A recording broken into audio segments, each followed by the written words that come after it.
We're 6 months past the ChatGPT moment. Are you still surprised that we're not talking about it more, or is this standard playbook for humanity? It is sadly standard playbook for humanity. Does part of us not want to see it?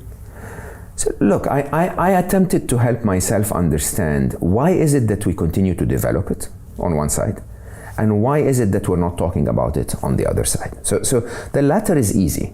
The latter is because there are higher priorities. Again, the system that we created from a political point of view does not favor disasters where the politician is going to fail. Okay?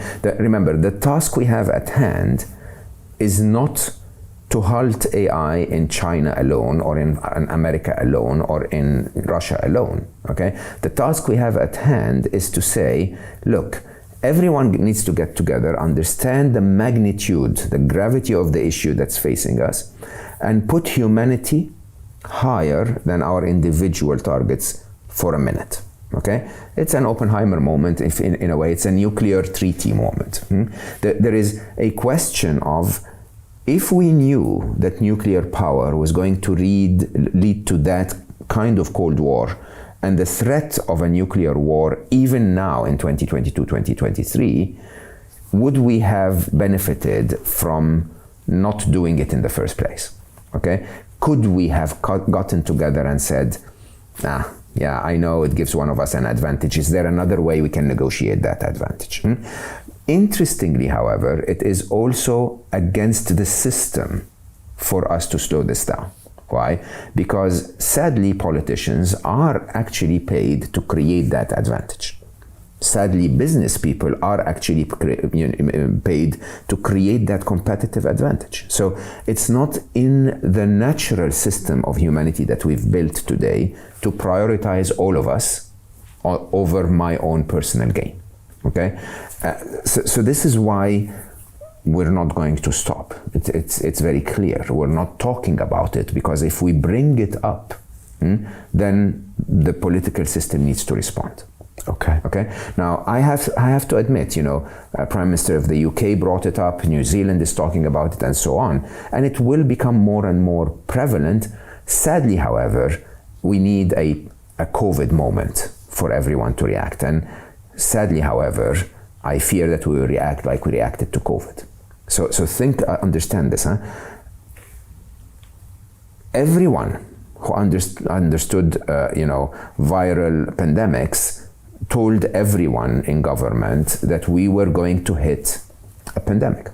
Okay, it was inevitable. We had warnings in SARS and in swine flu and so many of them, and yet until the threat was here, literally right in front of your eyes, governments were like, no, we have other priorities. This is not on the agenda.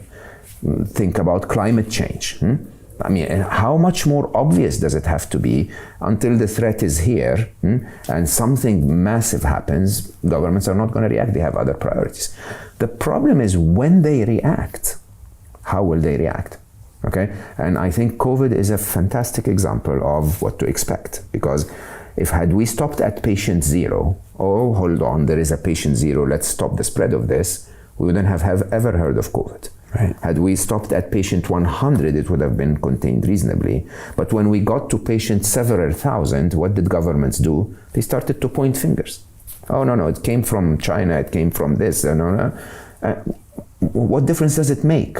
Humanity at large is facing a threat that requires for us to get together for a minute, solve it, literally by halting travel for, 3 weeks, okay? And managing the pockets where it continues to appear, and then let's do our political fights later. We didn't do that, okay? And then, of course, the fourth stage is really the worst, where suddenly politicians looked at it and said, holy shit, this is big, and panicked.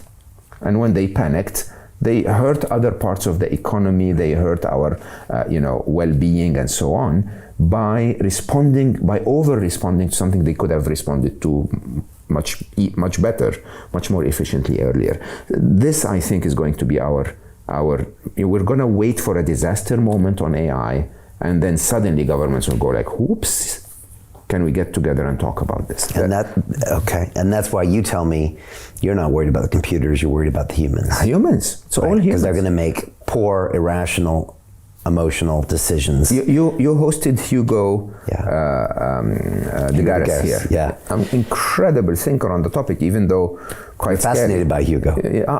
Quite scary. But that's the problem. The problem is, once again, we will polarize.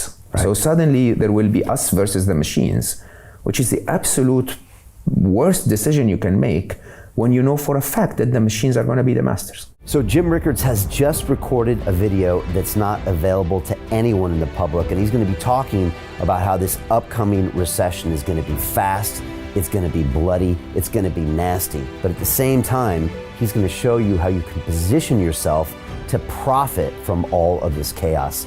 Now, we've made this video only available to our viewers. Go to londonreal.tv/Jim. Watch that immediately. I can't say enough good things about Jim Rickards. He understands the global economic system better than any guest I've ever had on London Real. His predictions are almost uncannily true, and you can learn how to profit from his vision, from his expertise, and his understanding of economics. So go to londonreal.tv/Jim or click the link below. It's an excellent, excellent look on what's going to happen in the future and how you can position yourself to profit from that. Jim is one of the best in the business, one of my favorite guests on London Real, and he's very, very good at predicting the future and showing us all to profit from it. So click the link, and I hope you enjoy. The greedy bankers are about to do it again. In 2008, they crashed our financial system and nearly bankrupted the entire global economy. Then they received trillions of dollars in government bailouts. And after, they demanded fat bonuses paid for by you, the taxpayer.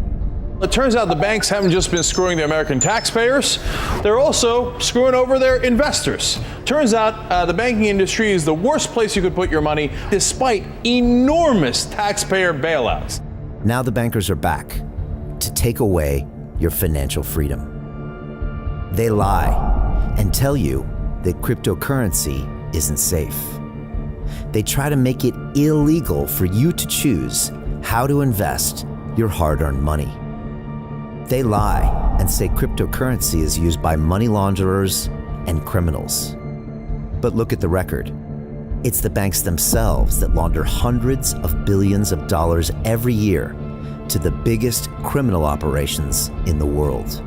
Leaked documents have revealed how some UK banks have helped criminals, money launderers and Russians under sanctions. American authorities discovered that the Sinaloa cartel moved $881 million through HSBC accounts as bank officials turned a blind eye to the illegality.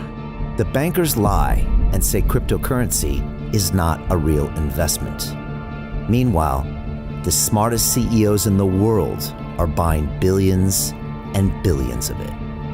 The truth is that banks lie about cryptocurrency because it makes them scared. The banks take $9 trillion per year of your hard-earned money, and they are worried that they will finally be exposed. They're scared because crypto means they can no longer control your money, which means they can no longer control you. They are scared because you might actually understand your money and intelligently decide what to do with it. Now is the time for us to come together, fight back, and take control.